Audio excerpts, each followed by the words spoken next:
का बहुत ही गजब का देखने को मिलेगा। हालांकि इस क्लास में कम से कम 8 से 10 क्वेश्चन आपके एग्जाम के अंदर पूछे गए। नेक्स्ट क्वेश्चन है कि उपहार सिनेमा के अंदर जो कांड हुआ था वो कब हुआ? ऑप्शन ए 1995 में, बी 96 में, सी 1998 में और ऑप्शन नंबर डी है 1997। उपहार जो सिनेमा दिल्ली के अंदर जो कांड हुआ वो कब हुआ था? सेम डबवाली की तरह हुआ था। ये कब हुआ भाई? 1997। 95 के अंदर डबवाली कांड हुआ, अग्निकांड, और 1997 के अंदर हुआ था जी उपहार सिनेमा। कहां पे? दिल्ली। ठीक है, दिल्ली के अंदर ये हुआ था। और इसके अंदर एक फिल्म रिलीज हुई थी, कौन सी? बॉर्डर फिल्म रिलीज हुई थी। उसी दौरान उस फिल्म को देखने के लिए बहुत सारी जो भीड़ थी वो उमड़ी हुई थी, और उस दौरान इलेक्ट्रिक शॉर्ट सर्किट हुआ और पता ही नहीं लगा, बहुत सारे लोग जो हैं उसी के अंदर उनकी मौत के घाट उतर चुके थे। तो ये जो अग्निकांड था वो भी डबवाली की तरह बहुत ही यादगार है और बहुत ही दुखद जो है घटना इसके अंदर देखने को मिली। नेक्स्ट क्वेश्चन की इसी में बात कर लेते हैं। इनसे जुड़े हुए जितने भी जो क्वेश्चंस आते हैं अपने पास में, जैसे दिल्ली फायर सर्विस की जो स्थापना है वो कब हुई? दिल्ली फायर सर्विस की स्थापना, दिल्ली फायर सर्विस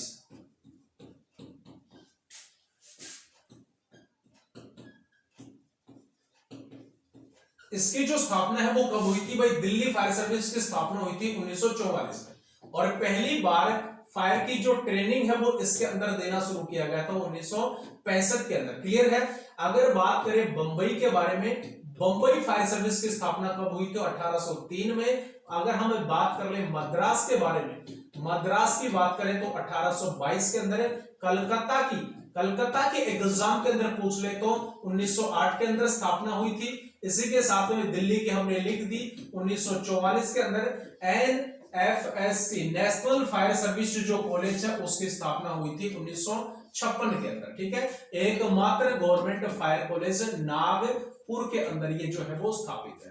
ठीक है, हटा देंगे इस क्वेश्चन को, जितने भी क्वेश्चन है वो कंटिन्यू लिखेंगे और आगे हम बढ़ते हैं। नेक्स्ट क्वेश्चन है अपने पास में, अंतरराष्ट्रीय फायर फाइटर दिवस में जो प्रतीक चिन्ह होता है, क्या होता है? प्रतीक जो चिन्ह होता है उसके अंदर कुल कितने रिबन होते हैं? ये क्वेश्चन हमें पता करना है, मोस्ट इंपोर्टेंट क्वेश्चन है। 2 रिबन होते हैं, 3 होते हैं, 4 होते हैं, फिर या फिर 5? तो कमेंट सेक्शन के अंदर आप आंसर देंगे और सोचेंगे इन क्वेश्चंस को।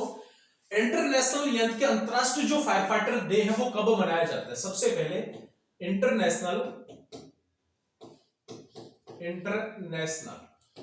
Fire fighter day. इंटरनेशनल जो फायर फाइटर डे है वो कब मनाया जाता है? इसे 4 मई को। ठीक है, और इसके अंदर 2 प्रतीक चिन्ह होते हैं, 2 रिबन जिसको हम बोल सकते हैं। एक होता है जी लाल कलर का और दूसरा होता है किस कलर का? नीले कलर का।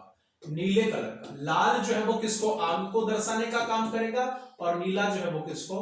पानी को दर्शाने का काम करेगा। क्लियर? इसी के बाद में बात करें फायर डे के बारे में कि फायर जो डे है वो कब मनाया जाता है? ये मनाया जाता है जी 14 अप्रैल को। 14 अप्रैल को मनाया जाता है। 1944 के अंदर एक एसएस फोर्ट स्ट्राइकर नामक जहाज विस्फोट हुआ था। उसी की आग को बुझाते समय मुंबई पोर्ट पे बहुत सारे फायर फाइटर जो है शहीद हो गए। उन्हीं की शहीदी के रूप में क्या मनाते हैं? फायर डे के रूप में मनाते हैं। और 14 से 20 अप्रैल को हम क्या मनाते हैं? फायर वीक यानी कि सप्ताह के रूप में मनाते हैं। इसके बाद अगर हम बात करें कि सेफ्टी जो डे है वो कब मनाया जाता है? वो मनाया जाता है जी 4 मार्च को। 4 मार्च को हम सेफ्टी डे के रूप में मनाते हैं, और 4 से 10 मार्च को सेफ्टी वीक यानी कि सप्ताह के रूप में मनाने का काम हम करेंगे। क्लियर है? ये क्वेश्चन जो है म्युनिसिपल कॉर्पोरेशन चंडीगढ़ के अंदर पूछा गया था। हालांकि उसके एग्जाम्स 2 दिन पहले जो क्लास थी हमने उनको